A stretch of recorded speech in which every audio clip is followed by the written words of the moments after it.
Boa noite a todos. Sejam todos bem-vindos a mais uma noite onde nos será dada a oportunidade de aprendizado, de esclarecimento, de renovarmos as nossas energias, de buscarmos aqui, nos conectarmos e dessa forma trocarmos, porque na verdade nós estamos aqui para realizar essas trocas, né? Cada um de nós traz um aprendizado próprio, individual, que ao trocarmos com o outro, nos conectarmos, né? Nós também tomamos um pouco do outro para nós e assim vamos nos aprimorando, vamos caminhando e nos melhorando, que é o objetivo da nossa vida. Hoje nós estamos recebendo o Pascoal Nunes. Seja bem-vindo na primeira palestra de muitas aqui na nossa casa, com o tema Fora da Caridade não há salvação. E antes de dar início à palestra, como fazemos todas as vezes, a gente está fazendo a divulgação desse livro, Fundamentos da Doutrina Espírita, que é um oferecimento da USE Piracicaba, com o objetivo de divulgar a doutrina espírita de forma coerente, de forma consistente, principalmente, porque nós sabemos que a doutrina espírita muitas vezes é levada adiante carregada de misticismo, carregada de informações equivocadas. Então, espíritas que somos, temos a obrigação de minimizar, ao menos, esse tipo de situação e oportunizar aqueles que têm curiosidade sobre a doutrina, gostaria de conhecer a doutrina, que conheça da forma correta. E esse livro aqui, ele traz essas informações muito bem organizadas, de fácil leitura. Então, aqueles que desejarem, fica ali sobre o balcão da biblioteca. A distribuição é gratuita, como eu disse, podem levar para si mesmos, para os amigos, para os conhecidos. Vocês estarão fazendo uma caridade para com a doutrina espírita. Então, dito isso, vamos dar início, à tarefa da noite de fato, informando a todos que após o encerramento da palestra, nós permaneceremos com a luz do salão diminuída, para que vocês possam aguardar o passe em oração, no momento de reflexão, mantendo o silêncio aqui dentro do salão, e o Cristiano vai conduzir aqueles que necessitarem até a câmara de passe.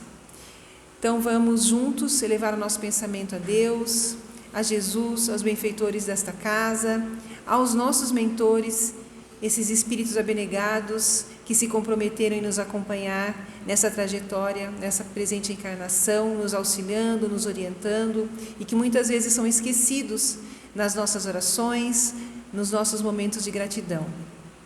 Vamos agradecer pela oportunidade de estarmos aqui nesta casa que nos recebe, agradecer pelo dia que tivemos, agradecer pelo pão de cada dia à nossa mesa, pelo teto que nos abriga, pela nossa comunidade, começando pela nossa família, passando pelos nossos vizinhos, pelos nossos companheiros de trabalho, enfim, por todos os companheiros de trajetória que têm sido colocados ao nosso lado para que pudéssemos aprender as lições necessárias ao nosso aprimoramento moral.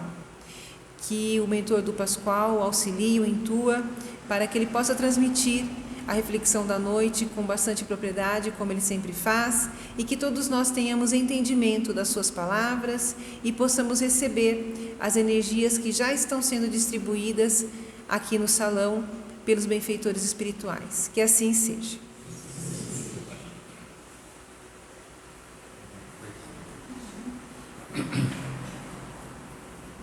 Boa noite a todos, que a paz de Jesus nos envolva. É óbvio que é um prazer estar aqui com vocês, Pessoas que eu conheço muito bem, pessoas do nosso coração. O tema da noite é um tema que todos nós nos preocupamos. No Evangelho segundo o Espiritismo, no capítulo 15, vai falar sobre fora da caridade não há salvação.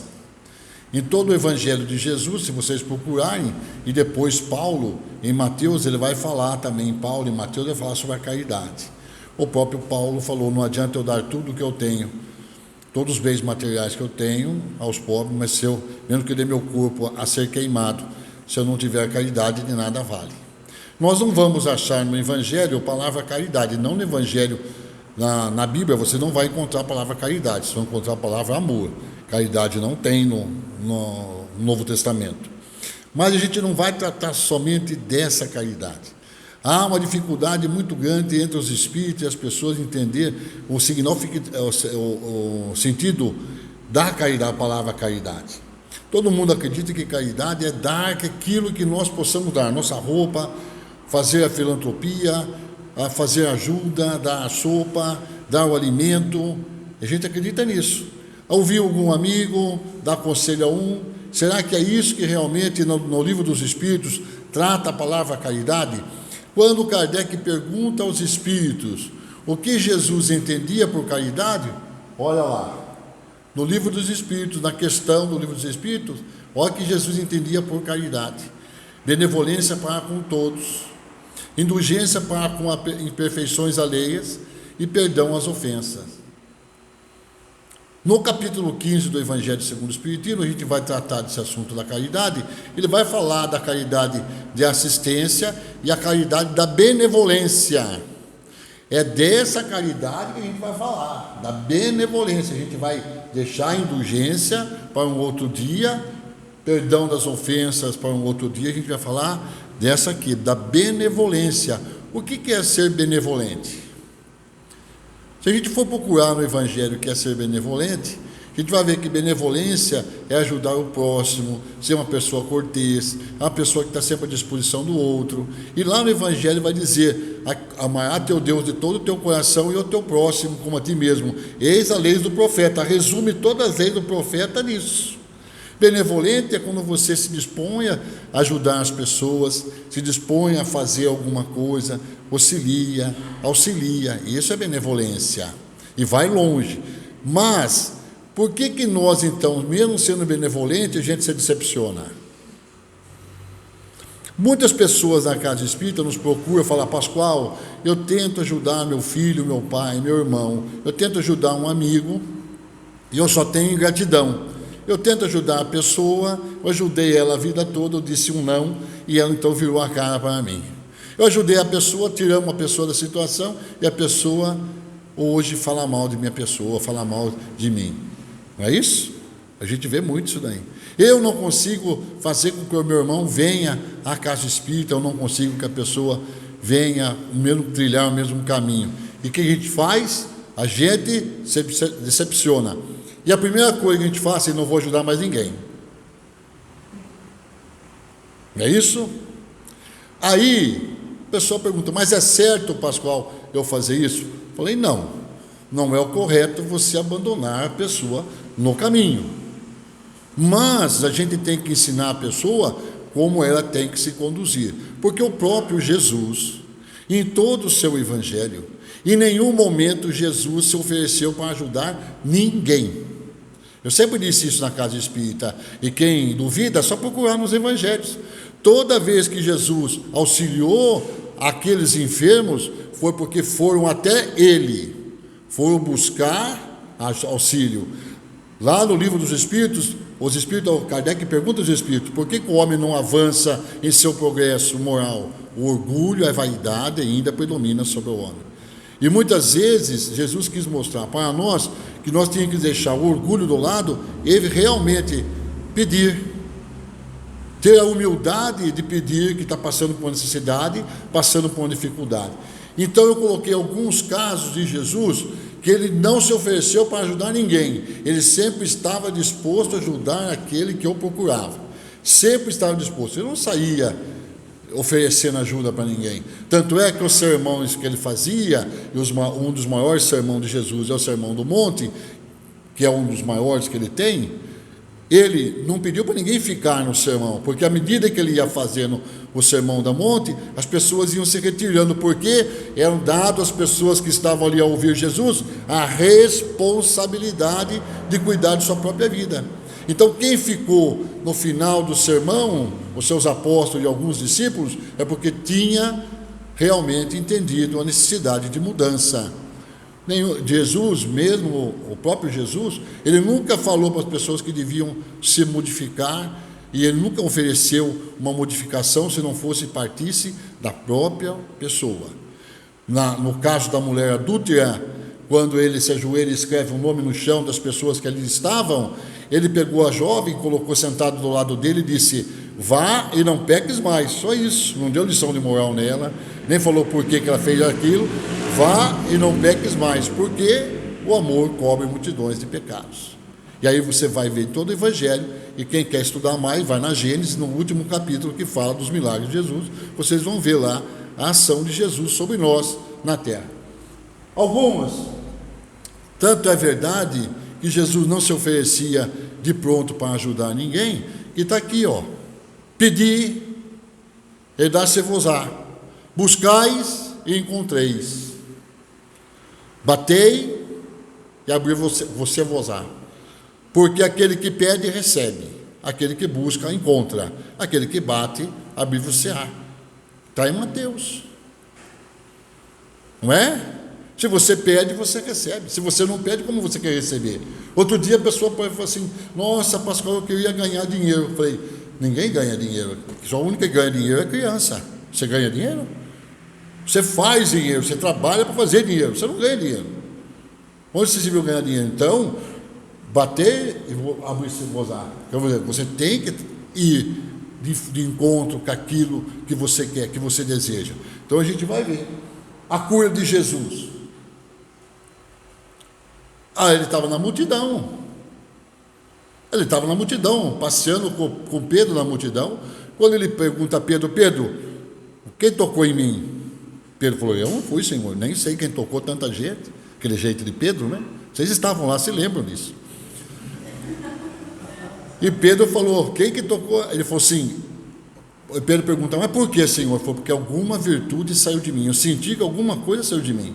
E quando ele se vira, ele vê a mulher de joelho no chão, dizendo: eu sou uma mulher hemorraísa e sofro de hemorragia há tantos anos, e o Senhor me curou. O que ele diz? O que Jesus fala? A tua fé te curou. Não é fé em mim, não é fé no meu Pai, é a fé em si mesma. É acreditar que você pode mudar. Essa é a caridade que Jesus é, benevolência. Benevolência para conosco também. Então, a cura de Jesus, da mulher hemorrágica. A outra cura, o paralítico Benezar ben Elias, que desce pelo telhado.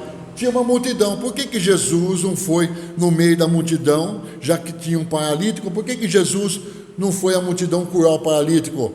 Por que Jesus fez que tivesse todo esse trabalho para descer, tirar o telhado da casa e desceu o paralítico pelo telhado? Por que Jesus não podia ser mais benevolente e ir até o paralítico? Por quê? Porque ele queria ver qual era o esforço real da pessoa que vinha receber o auxílio. Desce pelo telhado o paralítico, e quando chega na altura de Jesus, Jesus coloca a mão sobre ele e pergunta: você quer abandonar o homem velho para se tornar um homem novo? E na sinceridade, o homem sim, desejo que fique o homem velho para trás. E Jesus diz aí: então levanta-te e caminha. E quando ele levanta e começa a caminhar, vem uma advertência de Jesus: não volte à sua aldeia, não volte a fazer o que você fazia, porque Jesus estava nos simplificando que a paralisia física não é ínfima do que a paralisia espiritual. Então, como ele tinha, o homem, sido curado, ele tinha que ter se ajustado pelo homem novo. Muito bem.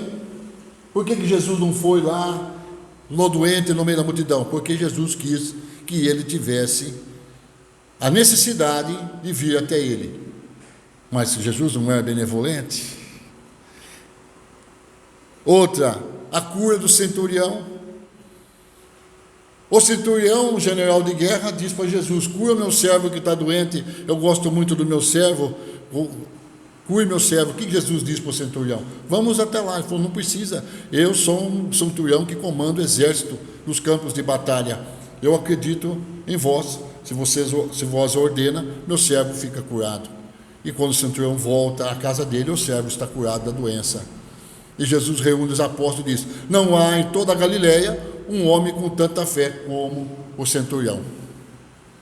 Mas ele não foi atrás do centurião, o centurião que foi até Jesus. Se Jesus, vamos voltar aqui, que aqui é outra coisa. Se Jesus fez isso para mostrar para nós que é necessário que nós fôssemos buscar o nosso melhoramento, que fosse necessário que a gente fosse buscar, através do conhecimento, a busca ou modificação, a reforma do homem, por que nós então saímos distribuindo para todo mundo graças? Por que a gente quer curar todo mundo? Se nem Jesus fez isso, a não ser que fosse buscar. Põe aí, eu não coloquei aí, a filha de Jairo foi pedido, primo irmão de Madalena, Lázaro, que estava enterrado, foi buscar lá ele para tirar Lázaro. A sua mãe, na bodas de Canaã, Jesus estava ali, acabou tudo, ela veio pedir a Jesus que ajudasse na boda de Canaã. Todas as passagens, o cego veio até Jesus. Por quê? É que para mostrar que nós, quando queremos ajuda, temos que também ter a benevolência de cuidar de nós, e nós não cuidamos. E aí, todo esse quadro, eu ouvindo uma psicóloga uma vez, eu achei interessante, coloquei isso aqui. 7 pessoas que talvez a gente tenha dificuldade de ajudar, que é difícil de ajudar. Mesmo que você tente ajudar, ela impossibilita que você seja benevolente para com ela, porque ela não faz o mínimo do esforço para trilhar outros caminhos. E eu vou dar um exemplo aqui, e vocês vão ver aqui nesse quadro momentos que vocês já viveram na sua vida, isso daí, com parente, com mãe, com pai, com filho, qualquer um. Primeiro, aquele que tem, aquela pessoa que sempre reclama de tudo, que tem acima de hard, né? Ó céus, ó vida, tudo que você propõe a ele a fazer, ele reclama. Se chove porque chove, se faz frio porque faz frio, não pode sair porque faz isso, porque aquilo. Vamos para o centro espiritual, não posso, estou cansado, trabalhei o dia inteiro. Não, nós não trabalhamos, nós ficamos até agora deitados no divã. Tudo que você tenta fazer para ele, ele reclama. Está demorando o passe, a Luciana está demorando para atender, o Pascoal está demorando para atender, não posso ficar aqui. Isso daqui é difícil de você ajudar. E você se decepciona. Eu não consigo mais, tudo que eu vou falar para ela reclama. Você começa a conversar com a pessoa, ela começa a reclamar da vida. Nada para ela tem um final feliz. Já viveu esse momento? Outro, aquelas pessoas que impõem regras e condições para você ajudá-la. Você pode até me ajudar, mas eu vou ditar as regras aqui. Você vai ajudar dessa maneira, eu vou fazer desse jeito, e são as minhas condições. Voltemos a Jesus. Se você dissesse a Jesus que tinha de ter condições e regras para atender, Jesus muitas vezes não atenderia vocês, nem atenderia a nós, porque tem que partir da premissa que nós temos que ser humilde. Então, se você quer auxílio, coloca a regra. Eu vou, mas tal hora você tem que estar aqui para me ajudar. Eu vou, mas as condições são essas. Como é que você ajuda uma pessoa dessa? Como é que você tira uma pessoa dessa da situação? Me diga. Eu vou no centro espírita, mas quero tomar passe com o Pascoal. Se eu não tomar passe com o Pascoal, eu não vou no centro espírita. Tá bom, vamos por quê? Vamos tomar passe comigo, com a Luciana, com o Juca? Porque se o Pascoal desencarnar, ninguém toma mais passe. Não é verdade? Então ela começa a colocar regras e condições. Eu quero tomar passe, mas quero ser o primeiro. Como que você vai ajudar uma pessoa dessa? Não há como. Você pode até tentar ajudá-la, mas ela não vai sair da situação que ela se encontra. E aquela que você faz de vítima, e que é um aliado ainda. Aquela que tudo que acontece na vida dela é porque Deus o abandonou. Porque ela não é merecedora disso, não é merecedor daquilo. E coloca ainda aliados. Ela quer que você concorde com isso. Ela quer que você fale assim, não, realmente, a minha vida é dessa maneira, eu sou assim mesmo, eu nasci assim, a síndrome de Gabriela, né? Eu nasci assim, vou viver assim, vou morrer assim. E quer que você ainda concorde com ela. Quando eu estava fazendo essa palestra uma quarta-feira, quando eu cheguei em casa, fui tomar um lanche, e eu estava na frente da televisão assistindo, a Márcia colocou naquele Dr. Alzheimer, quilos mortais. Não olhe para mim, que eu não estou ainda nos quilos mortais. Eu estava assistindo Quilos Mortais e tinha um rapaz negro, quase 300 quilos, quase 310, 320 quilos ali sentado. Dr. Alzheimer, eu acho fantástico aquele cara. Ele nem senta para conversar com o paciente, ele já fala na lata para o cara. Quem assiste lá pode ver. Ele pegou a prancheta dele, cumprimentou a pessoa, o rapaz disse que tudo bem, como você está, tal. Vejo aqui que você não fez aquilo que você me prometeu, você não fez. E ele chegou uma hora, ele muda a expressão facial dele e diz assim: não posso fazer mais nada por você. Eu não faço milagres. Eu já lhe dei tudo, o vídeo, a dieta, já lhe dei ao psicólogo, ao psicoterapeuta, e você não aproveitou a oportunidade. Você vai morrer. O tempo de vida seu é curto, porque você não quer modificar. Não posso fazer nada por você. Falei para a Márcia: fantástico, é isso. É isso. Se a pessoa não deseja a mudança, mesmo que você tenha a benevolência de cuidar dessa pessoa, mesmo que você tenha benevolência, como disse Jesus: amará teu Deus de todo o teu coração e a teu próximo como a ti mesmo. Se você não der a ela a chance que ela mesmo reconheça os seus erros, você não tira ela dessa situação. Pode colocar um caminhão puxando ela, que ela não vai, ela não quer mudar.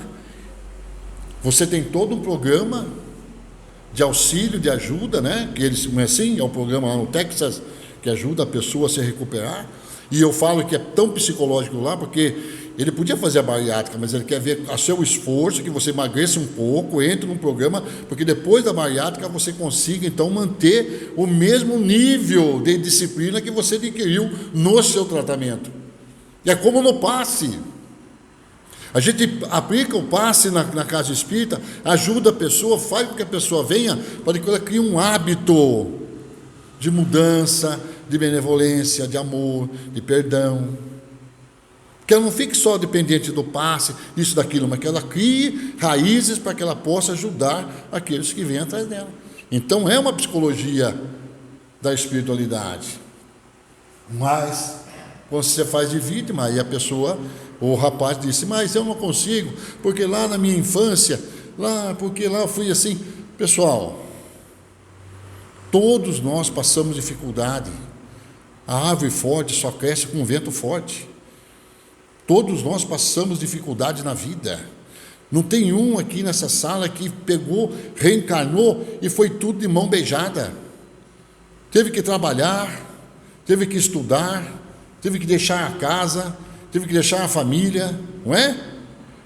Teve que negar-se muitas vezes, abrir mão de muita coisa para que você pudesse conquistar. Agora, se você faz de vítima, que é difícil, está chovendo, não dá, como é que você pode ajudar uma pessoa nessa situação? Não é que nós vamos abandoná-la, não vamos entender que nós vamos abandoná-la, mas é difícil você ver melhora nessa pessoa. Abandonar, jamais. Nós vamos falar aqui 8.500 vezes para essa pessoa. Vamos atender ela, que nem eu falava para o Luciano, vamos atender quantas vezes for necessário aquele na casa espírita, mas vai depender somente dele. Aquele que não faz nada é o folgado, que enrola.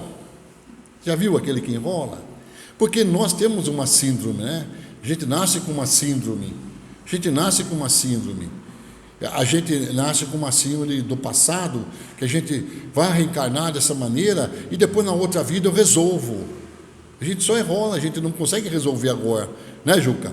Na outra vida eu resolvo, na outra vida eu vou melhorar, na outra vida eu vou fazer isso, e a gente só fica enrolando, não faz nada. Eu vejo muitas vezes as pessoas falando assim: vá procurar um serviço. Ah, mas está difícil. Você levou o currículo? Não. Mas você acha que vai bater na sua porta então o emprego? Não. Tem que ralar, tem que ir. Então, como é que você ajudar uma pessoa que está bem, não vem, a chegar às 10 horas, está dormindo ainda? E as pessoas dizem assim: Pascoal, meu filho, né, até meu neto, diz assim: ô vô, reza para mim que eu tenho prova. Eu falei: eu rezar por você? Eu não. E a Márcia está aí, minha esposa está aí. Não. A obrigação de fazer a oração é sua. Eu posso pedir para a espiritualidade interceder por você. Agora, a sua ação é fazer a oração. Não é verdade? E estudar. Porque como é que a espiritualidade pode ajudar um cabeça de bagre que não quer estudar? Tem como. Vai pôr na cabeça dele, é matéria na cabeça dele. Então tem que estudar. Mas as pessoas são assim. Você vai no centro, leva meu nome. Vai levar seu nome para onde? Eu vou fazer um trabalho para você lá no centro. Leva o meu nome porque eu não posso, estou cansado, eu trabalhei o dia inteiro. Você acha que qual eu trabalhei hoje? Ainda que aqui o centro espírita é perto, e quando eu tenho que ir agora quinta-feira que vem ir para Charqueada, eu tenho que chegar em casa, e quando tem que ir para Cerquilho, que é 80 quilômetros daqui, a gente acaba, nem come, a gente vai comendo no caminho para chegar lá para fazer a palestra, que lá começa às 7h30, agora que o Pedro falou que era 8 horas. A gente não tá. Então, nós não podemos ficar enrolando a nossa melhora. Mas assim, vai no centro espírita, hoje eu não vou. Aí a pessoa está lá, no fundo do poço, e não faz nada para se modificar. E a gente fica triste. Eu vejo as mães tristes, os pais tristes, as pessoas tristes. O que você pode fazer? Você não deseja modificar-se. Essa é a pior de todas, aquela que manipula, né? A chantagista. Você está ajudando, mas está manipulando você. Ela quer que você vá para o buraco junto com ela. E ela está lá. Não, então ela manipula, chantagem. Eu vou, se você não me ajudar, eu vou morrer. Eu não sei o que vai acontecer comigo. Presta atenção numa coisa. Quando você está caminhando numa estrada com qualquer pessoa, se ele desistir da jornada, e você pode incentivá-lo a caminhar, mas se ele desejar não caminhar mais, você não pode ficar com ele, porque você vai para o buraco junto com ele, porque ele não quer mais caminhar, e você vai ficar esperando ele? Até quando? Então, a benevolência vem você alertá-lo. A benevolência não é você passar a mão na cabeça, é você tirar a chantagem dele e deixar de ser manipuladora. Porque muitas vezes não permitir que a pessoa faça chantagem conosco para que ele possa ajudar. Aquela pessoa invejosa. Nunca fez nada na vida. Nunca se esforçou. Mas tem inveja do que você tem. E se você não ajuda ela fala para todo mundo. Fulano não gosta de mim, fulano tem mais do que eu, tal. Essa é a pessoa difícil de você ajudar. Porque ela desperta nela a inveja. A inveja de você, no seu trabalho, nos seus atos, na sua caminhada. E por mais que você tente empurrá-la para a frente, ela vai ficar naquela situação da inveja, da destruição. Fulana é mais bonita do que eu, tem um marido melhor do que eu, porque eu não moro com o marido, né? Tem um marido que eu, tem um carro melhor que o meu, mas nunca se esforça. E as pessoas que não têm o mesmo valor que nós. Se as pessoas não têm o mesmo valor para a gente, como é que a gente pode ajudá-la? Quando eu falo de valores, é ética, moral, respeito, cumplicidade, cumprir com os seus deveres. Como é que você pode ajudar uma pessoa que não tem princípios éticos e moral? Você não tem como ajudá-la, porque a caminho dele. E aí, vamos lá, os espíritos, é bem claro isso daí. Outro dia estava uma discussão na casa espírita, por que os espíritos não ajudam as pessoas? Não é que os espíritos não têm benevolência, porque o assunto é benevolência com as pessoas. É que as pessoas não têm os princípios morais para que possam os espíritos ajudá-la. Vou explicar como. Imagine vocês que o que impede o espírito de ajudar uma pessoa? Quando ela conserva o mal, a mágoa, a vingança. Por mais que os espíritos tentem nos ajudar essa pessoa, o princípio dela é vingativo, é invejoso. Como é que os espíritos podem ajudá-la? É óbvio que vocês vão falar, mas os espíritos guardiões dela, muitas vezes ela não ouve os espíritos desencarnados, vão ouvir nós encarnados, no atendimento fraterno. Quando nós levantamos o caso, quando nós levantamos a questão, o seu procedimento, o seu comportamento, foge dos princípios morais da espiritualidade. Por mais que você fale a pessoa, não faça isso, ela faz. Olha, o que você está fazendo, fraudando a empresa, a coisa, não é correto, você tem que parar. E ela continua fazendo. Como é que você vai ajudá-la? Não faz pacto com a sua pessoa, com a sua vida. Então é difícil. Ela tem várias facetas. Ela usa as facetas quando ela bem quer. Hoje ela te dá a mão, amanhã te dá uma punhalada, amanhã, como é que você vai ajudar? Então, não é que tem que faltar a benevolência, mas eu estou dizendo como é difícil auxiliar essas pessoas que a gente, nos meus 40 anos de doutrina, a gente vê isso quase toda semana na Casa Espírita, pessoas que vêm nos procurar dizendo isso. Como é que eu ajudo um irmão? Como é que eu ajudo meu filho que está nas drogas? Mas quais são as companhias do seu filho? Fulano, ciclano e beltrano. Como é que você vai ajudá-lo? Se ele não desvincula das companhias terrenas. Como é que um pai e uma mãe podem ajudar um filho se ele não desvincula daqueles que promovem a desgraça na vida dele? Não tem como. Por isso que tem os grupos da Naranon, né? Drogas anônimas, para que a gente possa, né, entender. Mas se ele não sair da situação, como disse Jesus, digo que tu andas, que eu direi quem és, para que você saia daquela situação. Quer ver? Quando a gente fala assim, e essa aqui é uma interessante, porque é uma porta que não tem fechadura para o lado de fora, só tem fechadura para o lado de dentro. Mas deixa eu explicar, para que nós possamos entender. Você sabe da fábula da vaquinha? Conhece a fábula da vaquinha? Alguém conhece aqui? Não conhece? Então, quem não conhece, eu vou contar assim, para a gente ilustrar um pouco.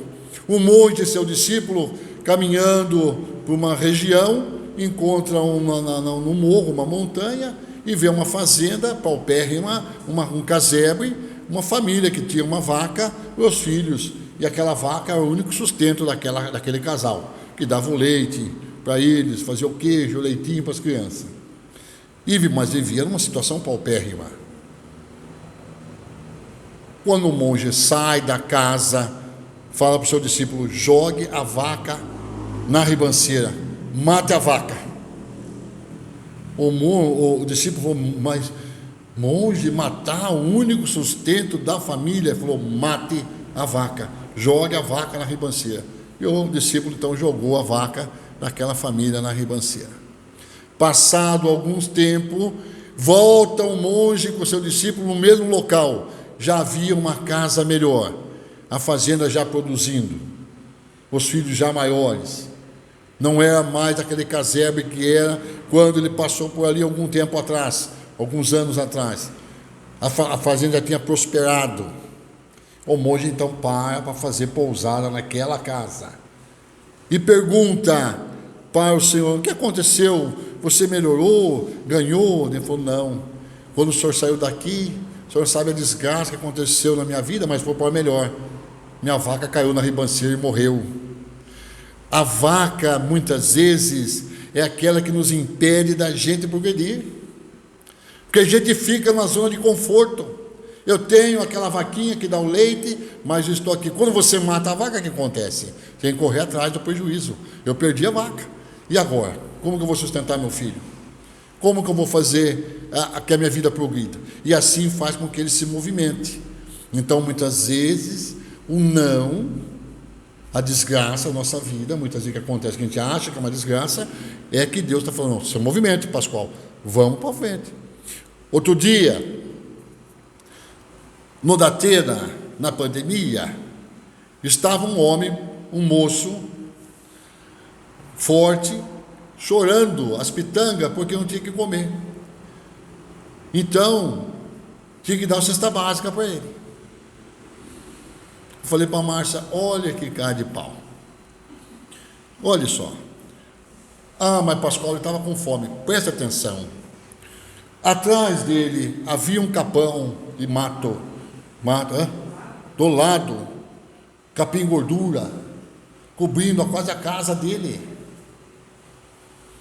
Nesse Brasil, o que você plantar nasce. Eu vejo pé de milho no meio da Bandeirantes, que o caminhão passou, jogou milho, o cara pega.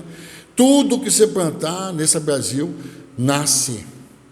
Se ele tivesse um mínimo do esforço, ele tirava aquele mato, tinha plantado uma roça de milho, tinha plantado mandioca, tinha tido uma galinha, de onde vem o ovo pode vir a carne, um pé de beterraba, um pé de rabanete, cenoura. Meu amigo, o assistencialismo muitas vezes prejudica a pessoa, porque você só dá, você não faz com que ela tenha um esforço de se modificar, de melhorar. Claro, tem que haver as condições para isso, tem que haver oportunidade para que ele possa melhorar.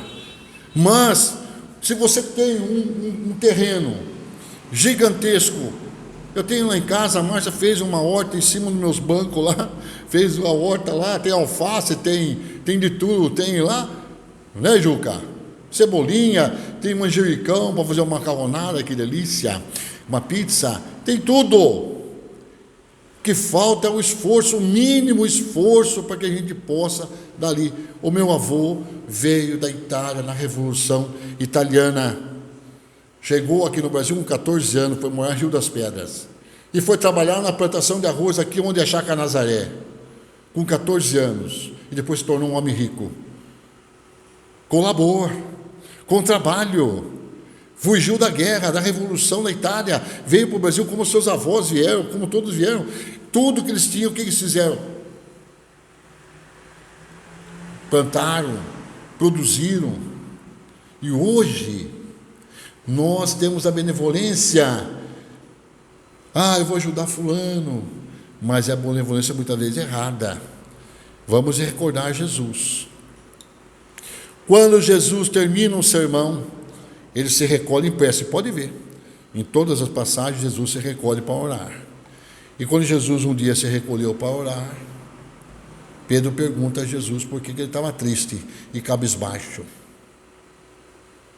Por que ele estava triste? Jesus pergunta: Senhor, mestre, por que vós está triste? Se hoje nós pregamos a boa nova, se hoje nós levamos a boa nova aos enfermos, se nós curamos os leprosos, se nós curamos o paralítico, se nós curamos... Ele falou: Pedro, nem tu nem a humanidade me conhece. Pedro, dos 10 leprosos que nós curamos na praia, quantos retornaram para conhecer a boa nova? Quantos que retornaram? Chutem. Pedro, retornou para conhecer a boa nova. E os demais, Pedro, estão aonde? Pedro, aquele homem que nós demos a ele a visão, onde ele se encontra, Pedro? Nas tabernas, com mulheres fáceis. Eu disse a ele, e como disse ao outro: não volte à sua aldeia. E eles voltaram, Pedro. Pedro, nem tu e nem a humanidade me conhece. Pedro, o paralítico Ebenezer ben Elias, onde ele se encontra, Pedro? Agora perseguindo aqueles que um dia humilharam a ele, praticando a vingança. Demos a ele a oportunidade de caminhar e ele foi atrás daqueles que um dia lhe fez mal. Pedro, nem tu e nem a humanidade me conhece.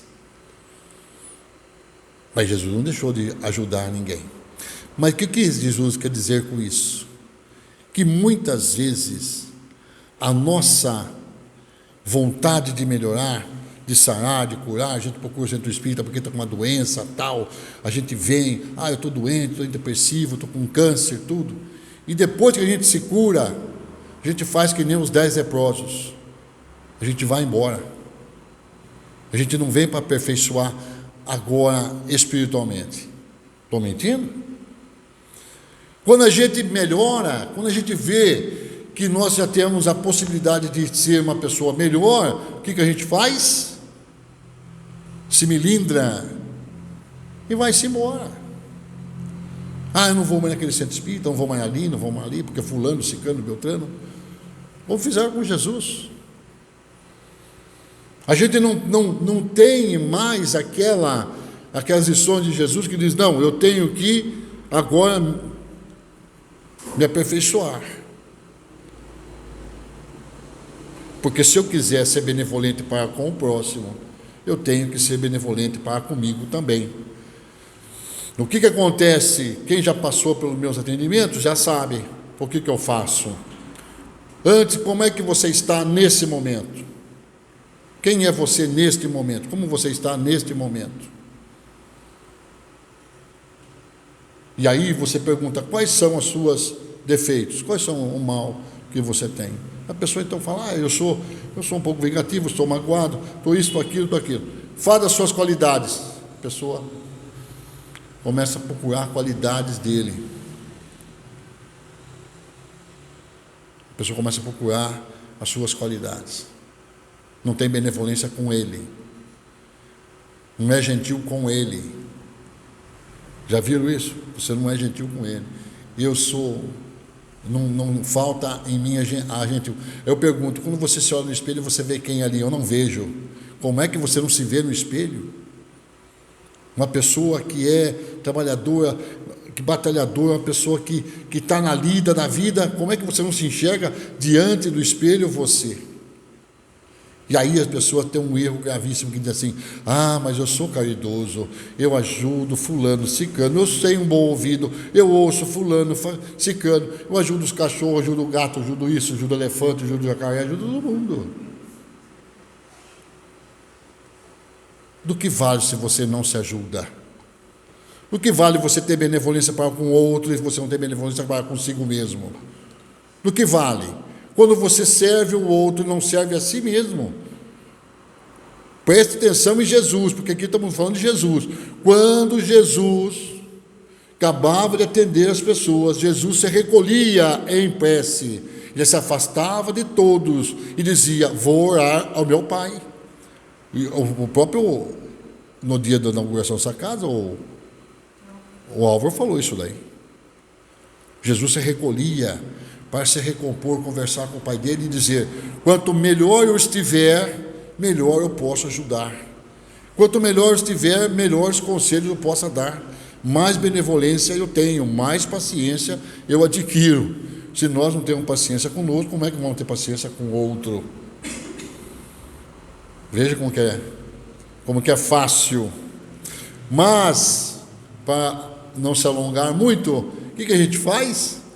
Eu vou lá, eu vou na sopa, eu vou na casa espírita, eu dou um passe lá e tal, e está bem. Não está bem. Isso não resume a nossa vida. Tem que ser um pouco mais.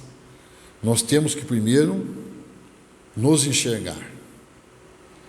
Primeiro fazer com que nós tenhamos fé em nós. Aquela mania, eu tenho fé em Deus. Não precisa ter fé em Deus. Não precisa ter fé em Jesus, nem em espiritualidade. Tenha fé em si mesmo. Porque se você tiver fé, se nós tiver fé em nós mesmos, nós vamos ter fé em Deus, automaticamente fé em Deus, em Jesus, na espiritualidade. Um dia, me perguntaram, por que os espíritos não ajudam-nos? Eu estava falando isso na metade da palestra e eu parei. Não é que eles não nos ajudam. Eu vou contar um caso aqui, sem citar nomes. A moça passou 4 anos de atendimento, tomando passe. Tomou passe de tudo quanto é jeito, transversal, horizontal, vertical, diagonal, hexagonal, tomou tudo. De passo que vocês quiserem na pessoa. Com espírito, sem espírito, de ponta cabeça, de pé, deitado, tudo. E a pessoa perguntou um dia na sala para mim, por que eu não melhoro, Pascoal? Por que os espíritos não me ajudam? Eu falei, eu tenho uma vantagem de enxergar algum espírito. Se quer perguntar para ele, está aqui. Quer perguntar? Nosso irmão está aqui comigo na sala. Ele vai te responder. Quer perguntar? Pergunta a ele porque eu não melhoro. E foi rápido a resposta do espírito. Ela não acredita em nós. Ele disse para mim. Eu vou dizer agora para ela.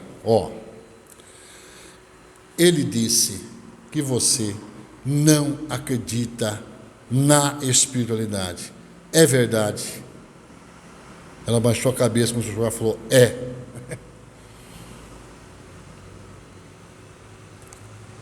Falei, você ora? Falou, não precisa orar. Mas você não pede nem posições da guarda? Não, não preciso pedir posições da guarda. Desde criança eu sou assim. Então, como que tem a benevolência da espiritualidade, como é que essa pessoa pode receber os benefícios e as benécias do alto, se nós não temos a humildade de um dia, uma vez na vida, dizer: Senhor, eu necessito da sua ajuda, Senhor, eu preciso de socorro. Se nós não tivermos essa humildade, como é que a espiritualidade pode nos ajudar? Não há como. É isso que a gente alerta as pessoas. Eu venho à casa espírita para aprender e para receber da espiritualidade as benécias que a espiritualidade me... Mas eu tenho que acreditar que eu estou aqui protegido pela espiritualidade, que eu estou protegido pela mão de Deus. Nós ouvimos muito isso em palestra, para tudo quanto é lado. E tem pessoas que vêm porque quer se livrar da problemática, quer se livrar da coisa. Tinha uma amiga nossa que ia conosco na sopa há muito tempo atrás, quando fundamos a Sociedade Espírita Casa do Caminho, em 97, ela só ia na sopa para aqui fazer uma barganha com Deus, porque o filho dela estava na droga, e ela dando a sopa e cobertor na rua, Deus ia tirar os filhos dela da droga. Não existe barganha com a espiritualidade, não existe barganha com Deus.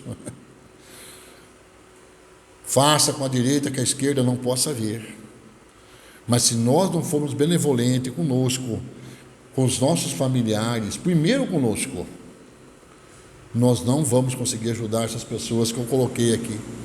E nós não vamos decepcionar, porque a gente sabe que a mudança depende somente daquele que quer mudar. Tem até uma piada que diz assim: quantos psicólogos precisa para trocar uma lâmpada? Nenhum. Se a lâmpada não quiser ser modificada, ela não vai ser modificada, vai ficar lá. Quantos psicólogos é necessário para mudar uma pessoa? Pode pôr 10 psicólogos, uma pessoa não quer mudar. E nós temos na Casa Espírita pessoas que estão há 10, há 20 anos conosco, nessa recorrência. Hoje toma passe na Casa Espírita, vai na igreja receber hóstia, vai no terreiro de Umbanda tomar banho de sal grosso. Eu conheço pessoas assim. Vai na cartomante, vai na quiromante, vai tudo quanto, mas não se melhora. Por quê? Porque quer transferir a responsabilidade da mudança para a espiritualidade. Então, como diz lá na lição, benevolência para com todos. Isso, na resumo da palestra da noite, não é que nós não devemos ajudar. Sim, sempre estar a postos, né, Adilson? Sempre estar à disposição quando formos solicitados para auxiliar. Mas nós não podemos fazer mais do que aquilo que a pessoa deseja que seja feita por ela. Então, nesta noite, depois que a gente viu essas narrativas, a gente vai se enquadrar na família. E não vai ficar triste porque a gente não consegue ajudar todo mundo. Alguma pergunta? Eu gosto de responder pergunta. Uma pergunta, alguém quer perguntar alguma coisa? Quer discordar de alguma coisa? Fique à vontade, né, Luciana? Não? Podemos encerrar? Então, meus amigos, que Deus, na sua bondade suprema e infinita, de misericórdia, de amor, nos envolva a todos nós nesta noite. Eles não deixam, jamais vão deixar de cuidar de nós. Mas não se esqueça que vai partir dos nossos pensamentos, da nossa vontade e de nossas ações, nós sermos auxiliados por esses nobres amigos que nos cercam. Então, se nós estamos aqui essa noite, peçam, abra o seu coração, converse com Deus, converse com Jesus e diga a Ele: Senhor, necessito da sua ajuda e do seu auxílio, para que nós possamos caminhar. E eu tenho certeza que Ele vai nos ajudar. Boa noite a todos, que a paz de Jesus nos envolva. Que assim seja. Oi. Não entendi. Eu fiz. Quer que eu faça? Não. Hã? Tá certo. Então, elevemos nosso pensamento a Deus e agradecemos a Deus a oportunidade bendita de estarmos aqui nesta noite, para que nós possamos fazer uma reflexão de nossa vida, de quanto nós somos guiados pela espiritualidade amiga. Que esses irmãos, eu já fui abordado e questionado se os nossos espíritos amigos andam atrás de nós. Não, jamais, eles sempre andam do nosso lado. Sempre esses bons e abnegados irmãos andam conosco. No dia a dia da nossa vida, eles nos inspiram ao bem, nos inspiram a mudança. Então pedimos a Jesus nesta noite, nesta casa bendita de luz, de amor, de fraternidade, de solidariedade, que Ele continue nos dando força, fé, coragem, resignação para atravessarmos esses momentos difíceis que a humanidade atravessa, mas na certeza e na máxima, sabemos que Deus não desampara ninguém, nem naqueles que estão na luz, nem aqueles que estão no charco, todos estão sob sua proteção, do seu amparo, do seu amor. E nesta noite, como em todas as outras noites em nossa vida, agradecemos a Deus pelas mãos, pelos pés, pelas falas, pelos nossos olhares, naqueles que necessitam. E sempre, Senhor, pode contar conosco todas as nossas dificuldades, aqueles irmãos que um dia necessitar. Que Deus, a espiritualidade amiga e Jesus, nosso mestre amigo, abençoe a todos nesse instante. Que assim seja.